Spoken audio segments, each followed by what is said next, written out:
Hi, everyone. Thank you for joining us today on our very first Knowledge Network session. I'm very excited to begin this series with you as we create exciting conversations surrounding safety, change management, and sustainability.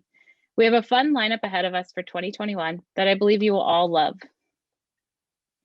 For our first session for Knowledge Network today, we have Amy Haberman with us to discuss process improvement and change management and how her experience in safety directly relates to these topics. Amy is currently the Assistant Director for Continuous Improvement at the University of Florida and an at-large member of the Board of Trustees for SHEMA, the Campus Safety Health Environmental Management Association, and holds a Bachelor's of Science in Occupational Environmental Safety and Health from the University of Wisconsin-Whitewater. In addition to her degree, she is a certified ASP professional and advanced yellow belt in Lean Six Sigma and has earned numerous awards during her tenure. I hope you enjoy our conversation today and gain some tools to take with you along the way. And with that, hi, Amy. Thank you for joining me today. Hey, Stephanie. Thanks for having me. So I wanted to start today's conversation really getting a better idea of what process improvement and change management mean. I've heard so many different terms used that it can be confusing to understand. Can you give us some insight into the work being done by people in this field? Sure. And I can certainly relate with how it can seem overwhelming. There's a lot of different methodologies and terms floating around, in that space around process improvement. But I think what really it boils down to, there's a really basic continuous improvement cycle that almost all of the methodologies that you'll find, in the best-selling books or, the $1,000+ courses that you can sign up for, really are based in what we call PDCA, which is Plan, Do, Check, Act. And that cycle was developed by Edwards Deming, who was an American engineer. And really that was the foundation of, Lean Six Sigma and a lot of the other, more robust, intimidating methodologies. But really it just comes down to Plan, Do, Check, Act. And I can explain a little bit more about what that means specifically, but you did also mention change management, and I want to just touch on that. So being an EH&S professional, I was very familiar with the management of change and how, there's a regulation around management of change as it relates to, highly hazardous processes and things like that. And so I initially was really confused when I went to a conference with all of these process improvement folks, and they kept talking about change management. And I was like, well, there's a standard of how to manage this. And really what they meant was the people side of the change is really what I heard really continuously from everyone I talked with. Their approaches to change management are different depending on, the culture of your organization.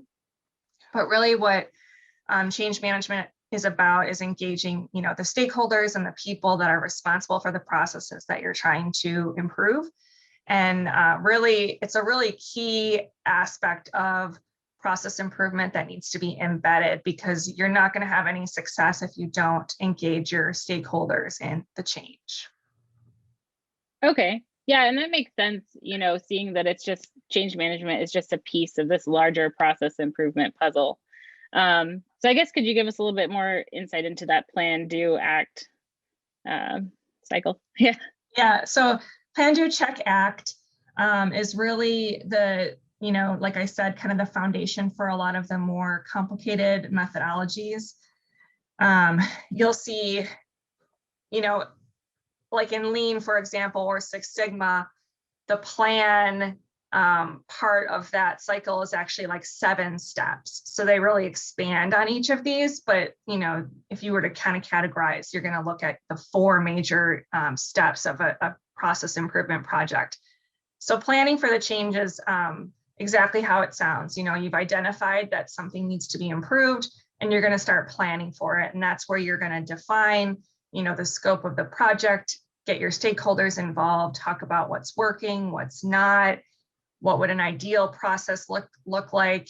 This is probably the part of the process where you would map, physically map the process to visualize it and identify where you might have opportunities to improve the process.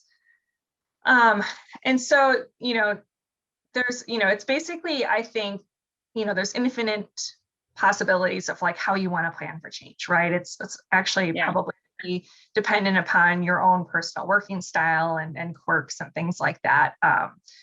But really that planning phase is really important. And before you start to do any work or do any changes, so the next step is do, which is pretty basic.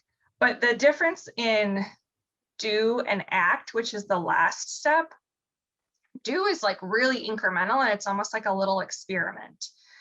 And you're you're checking, right? So you're going to make a change and you're going to monitor that change, and you're going to make sure that you're getting the results that you're looking for. Is it effective? Have you with whatever metrics you're measuring, have you made the improvements that you're expecting to see?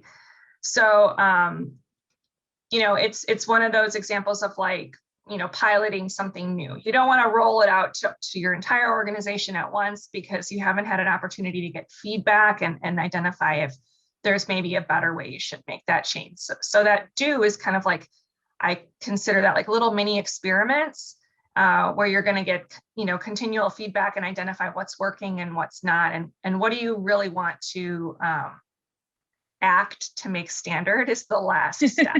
So I kind of jumped over the C, but you're doing your experiments, you're making the changes to the process, you're checking to see how well it's working. Are you getting the results you want? And then you're going to act to make it standard. And I think EHS professionals should be really familiar with that. It's really where you ingrain it, as far as you have, documented procedures, policies, you're doing training, et cetera, et cetera. That's how you really standardize that new expectation for how that process should be executed. Okay. Yeah, I was going to say this cycle of, experimenting and checking and actually having the procedures written down does sound really familiar. And it doesn't really sound as foreign of a concept once you kind of break it down that way. Yeah. So I guess with that, talking a little bit more about yourself, how does someone make the transition from safety professional into process improvement? And really, what kind of made you want to take that leap into the field? Yeah, so I think it was really a natural transition for me, because in environmental health and safety, almost all of our activities are around making improvements, right? We're identifying hazards, reducing risk, we're trying to improve training, make our controls more effective. So everything that we're doing is around improvement. It's just a very specific application, of process improvement in the realm of safety or EH&S.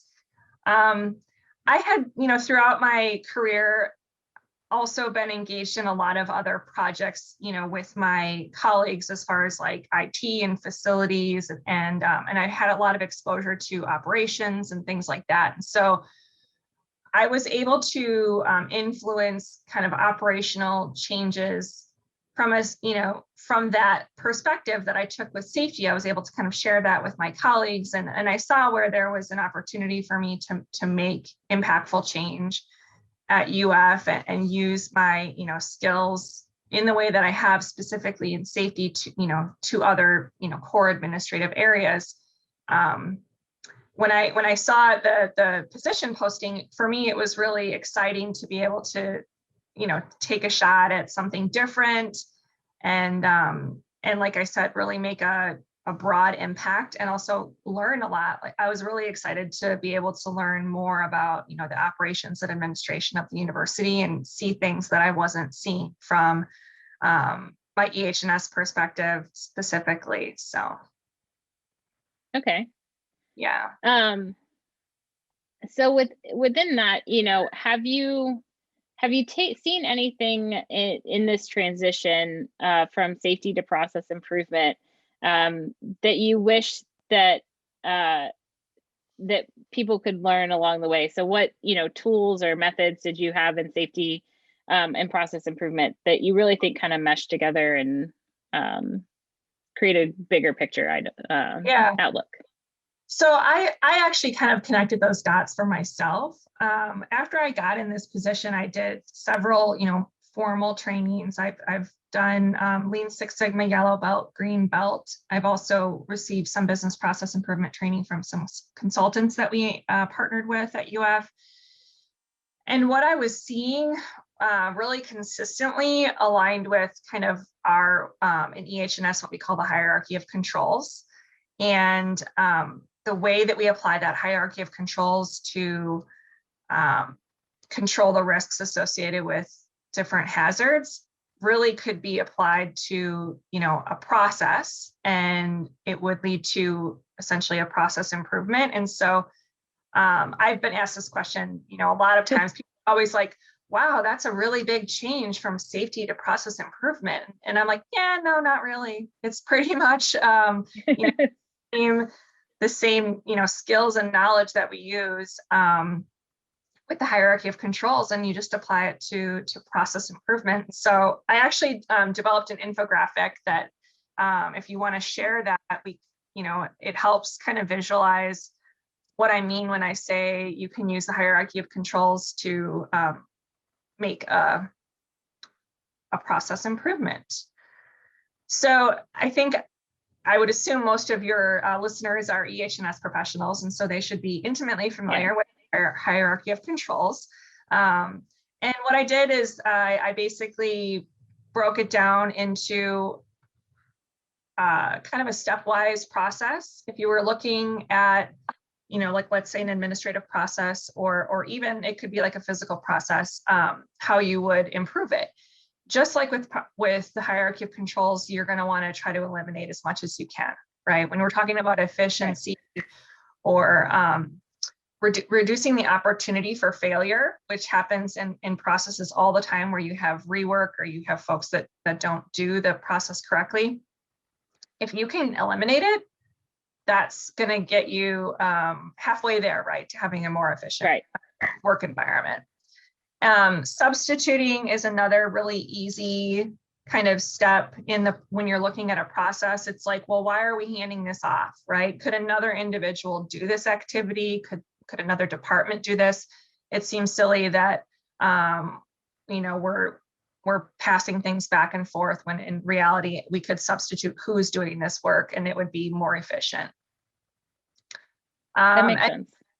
I was going to say engineering controls too is really exactly how it sounds. So just like we want to automate equipment to remove the hazard from the environment, you want to automate processes so people can't fail at them. So you have fields, let's say you're filling out a form and you have required fields. You can't submit if you haven't completed them all, or you have automatic workflows, notifications, things like that, where you've eliminated the need for the individual to like manually go into a system and check for, maybe a queue of items that are waiting for them, or, look at a form and say, oh, well, this wasn't filled out correctly, or they missed this information. If we could just engineer that workflow so folks couldn't fail at it, that's another really intuitive way to improve the process. Administrative. That makes sense. Yeah, go ahead. Do you want to add something? Yeah, I was going to say that makes sense. I see that. So, with SafetyStratus, I feel like that's kind of where SafetyStratus steps in, is to help with that automation process. So it's nice seeing it kind of in this framework of how you get to that step, and at what point you'd reach out. Yeah, that's definitely a lot of times folks want to. Oh, well, we'll buy a software that will fix everything, or like we can just automate this. But really, if you don't, if you haven't clearly defined what you want your workflows to be, kind of automating a bad work process, it still makes it a bad work process. So you do want to also take a more holistic view of the activity that you're engaging. Is it bringing value to your customers or to your organization? Do you really need to be engaging in this process? That's kind of like the big picture question. So the next thing I always encourage people to look at are those administrative controls. And I think that from a safety perspective, we're really kind of familiar with living in this space where we've got, standard operating procedures, training, instruction guides, all of those things that are really designed and developed to prevent errors and prevent mistakes. Same type of thing within process improvement. And then I did add protection. This was hard for me to kind of make that connection because, it's PPE, right? So how do you put PPE on a process? And I do think it's more holistically about like the protection of the process to make sure it doesn't fail or it can't fail. And it's also a last resort. And so in that regard, I added it as that last step because maybe there's an additional check that you're going to need to perform. So you're not adding efficiency to the process, but maybe you're adding some quality control to make sure that you're not putting some bad work into the system.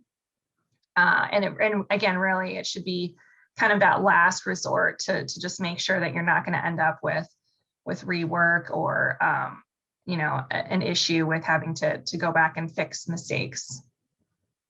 Yeah, no, that's great. I really like seeing, the process improvement method kind of laid out in this way, because I feel like it really, going back to things that are familiar for safety professionals, this is it. And it makes it less overwhelming, I think, to get started. And just, if you've been doing it all along with safety in your career, then you could easily take this next step and start looking at it this way. So, and we'll, we'll link to this on our website, on Amy's website, so that you can all find this infographic. But, in addition to this, were there any other methodologies or things like that you would direct EH&S professionals towards, so that they can get a better understanding of process improvement, this paired with, something else? Or yeah, there are a lot of different methodologies available. I kind of felt like I needed to have Lean Six Sigma. Like that was kind of the gold standard. And so it really helped me actually gain confidence in the skills that I already had, right? Because I was doing that kind of compare and contrast of like, what am I learning in Lean Six Sigma? What information do I already have like in my tool belt? And then again, that's kind of where I connected those dots. But it allowed me to also see where you could apply more specific analysis tools, like, they use Pareto charts and histograms, and you're looking at a lot of data. That's important, especially in EH&S. You want to, find meaningful information in the data that we have. Yeah.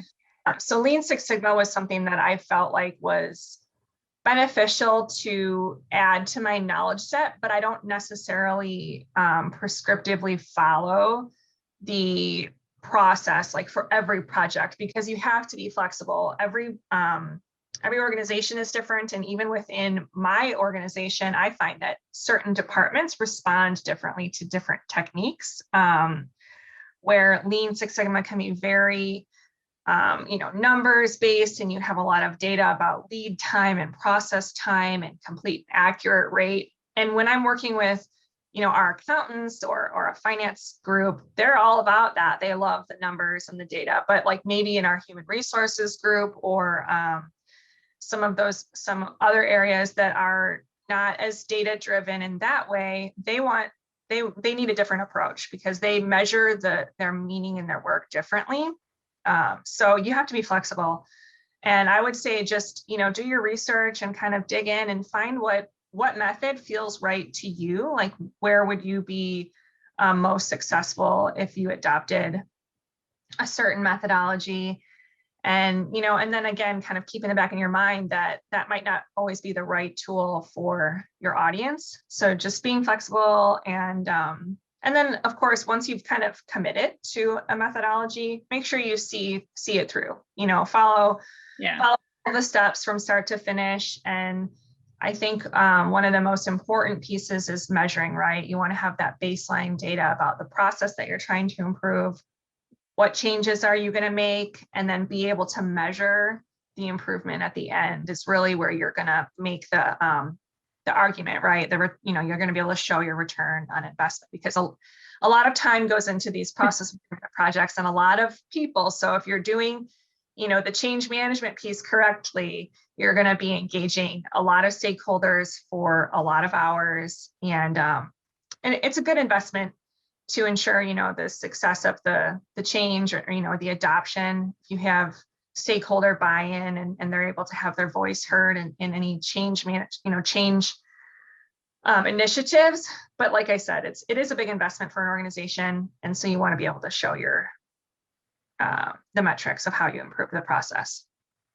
Yeah, and that makes sense. And so what I'm kind of gathering from everything we've talked about so far is really and correct me if I'm wrong, but really in order for somebody within EH&S to look at improving their processes, or, creating some meaningful change within their department, they're really going to want to start with the people part. They're going to want to start engaging first. And would you agree? Or, what else would you recommend when they're really just kind of at the beginning of, maybe they're not in the director level position, but they're really wanting to start making these changes because they want to see improvements?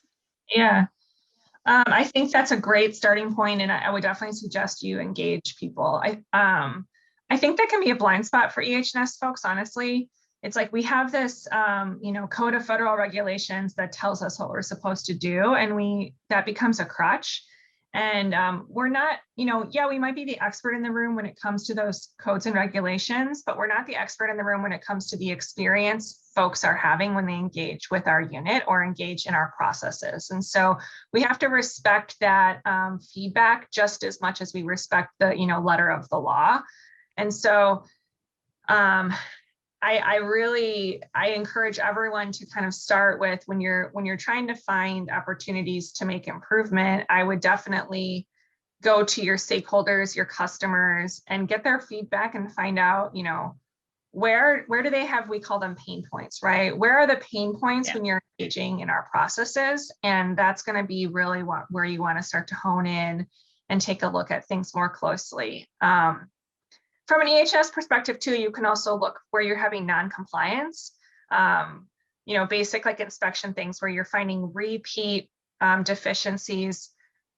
I'm an optimist, but I think 90% of folks want to do the right thing, and they're not intentionally being unsafe or engaging in risky behaviors. And so I think if there's a failure like that, where we're continually finding a non-compliance, it's more related to the process. They're not getting it.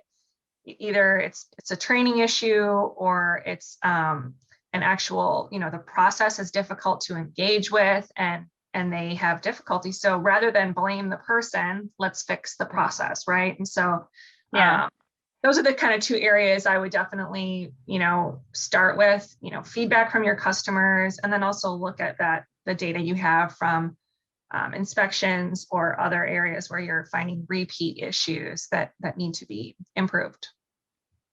Okay. And I guess, as you've learned more and as you've kind of transitioned and like you said, you're explaining, how process improvement works, is there anything that you wish you would have known when you were in your director of safety for College of Engineering role that you now know?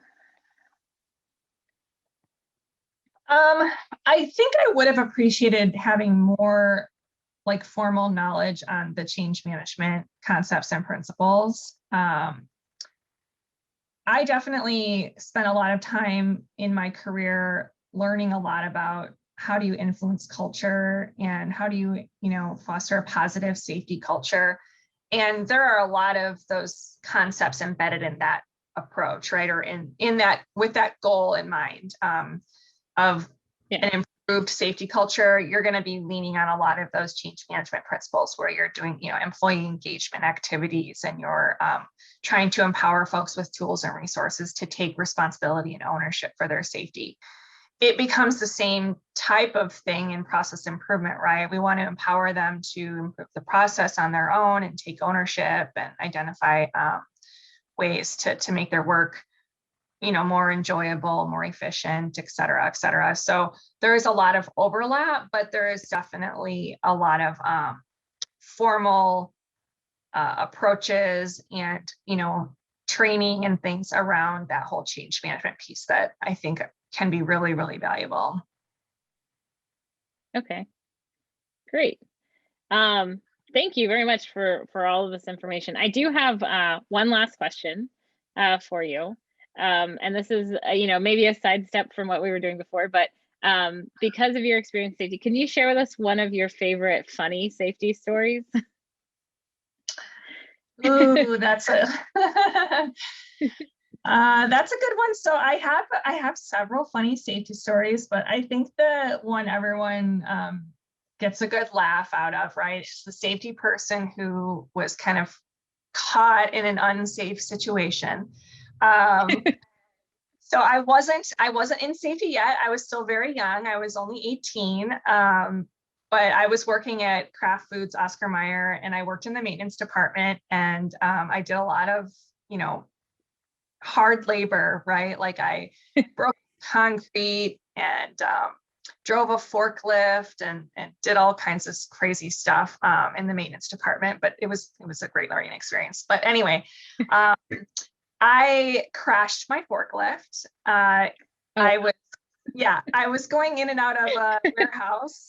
And I was backing up through the garage door, and I had forgotten to bring down the mast of my forklift, and the garage door didn't go all the way up. So the mast caught the garage door and literally pulled the entire thing off, including the frame. It fell on top of my forklift. And so, and actually the really funny part about that story was 30 years earlier, my dad had hit that same garage door with a boom truck. So it runs in the family, I guess. But that was one of my first experiences with safety or really being unsafe in an industrial environment. Yeah, they're gonna have to put a plaque up that just says, Haberman and your maiden name up there. Yeah. That's funny. Yeah, no, I think those are the learning experiences I think that sometimes start you on your career, like, oh yeah, that was kind of unsafe. Yeah, for sure. Yeah, I mean, and honestly, that wasn't the worst one. And I know if you're I know, Stephanie, you know this about me, but there was a fatality where I worked at that same location a couple years later, and that's what got me into safety for real. So I was, up to that point, I had been going to UW-Madison, and I was interested in industrial engineering. And then there was a fatality, and that really opened my eyes to the fact that there's this whole profession of, environmental health and safety. And I changed my major and changed schools, and really that, changed the whole course of my career. But I hope, they say everything happens for a reason. And so I hope that my experiences with that have helped prevent some serious incidents out there in the universe, and the ripple effect is way, hopefully. No, and I have no doubt in my mind that like I said, I knew that about you, but ahead of time, but I know that there's a lot of great that has come from your knowledge and your wisdom and everything that you willingly and openly share with anybody who's willing to have a conversation, which is why I was really excited to have you on this call with us today, just because really you're really approachable, and easy to talk to and to engage with when you're wanting to learn more about process improvement or even safety in general. So with that, what is a great way for people to contact you if they have questions, or maybe they just want to get to know you a little bit more, either with safety or process improvement? Yeah, sure. I encourage anyone to just shoot me an email. It's ahaberman@ufl.edu. Like you said, Stephanie, I'm always willing to have a conversation and help people learn and grow, because people did that for me. I'm still learning and growing, but I just think that that's the spirit we need to approach, our work life in, and it just makes it more enjoyable for everyone. So I'm totally willing to help out in any way that I can and have the conversation. So yeah, please feel free to reach out and get in touch. All right, awesome. Well, thank you, Amy, for joining me today. I really appreciate your insight and experience that you've shared. And like I said, you'll be able to find more about our conversation, as well as links to the resources we discussed today on the SafetyStratus website. And I can't wait for you all to join us on our next call as well. All right, thank you. Thanks for having me. Thank you.